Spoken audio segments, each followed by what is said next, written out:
চৈটং ইউনিয়নে এলজিইডি রাস্তা নির্মাণে অনিয়মের অভিযোগ। কপাড়া, মাঝের পাড়া, রমিজপাড়া, ঢালার মুখ ও সোনাইচুরি এলাকায় স্থানীয় সরকারের প্রকৌশল অধিদপ্তর এলজিইডি কর্তৃক বাস্তবায়নাধীন একটি সড়ক নির্মাণ কাজে ব্যাপক অনিয়মের অভিযোগ উঠেছে। স্থানীয় সূত্রে জানা যায়, প্রায় ২১ মিটার দৈর্ঘ্য ও ৩ মিটার প্রস্থের সড়ক নির্মাণ কাজটি একটি ঠিকাদারি প্রতিষ্ঠানে দীর্ঘদিন ধরে বাস্তবায়ন করছে।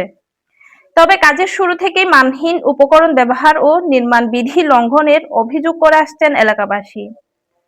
অভিযোগ রয়েছে, অধিক মুনাফার আশায় ঠিকাদার প্রতিষ্ঠানটি নিম্নমানের ইট, কোয়া ও কনক্রিট ব্যবহার করে সড়ক নির্মাণ করছে। অথচ এসব অনিয়ম দেখার যেন কেউ নেই। স্থানীয়দের দাবি, পেকুয়া উপজেলা এলজিইডি অফিসের সংশ্লিষ্ট কর্মকর্তাদের তদারকির অভাবে ঠিকাদার প্রতিষ্ঠানটির এই সুযোগে সরকারি অর্থ আত্মসাৎ করছে। এলাকার সাধারণ জনগণ ক্ষোভ প্রকাশ করে জানান, উন্নয়নের নামে এটি একটি সুপরিকল্পিত প্রতারণা ছাড়া আর কিছুই নয়।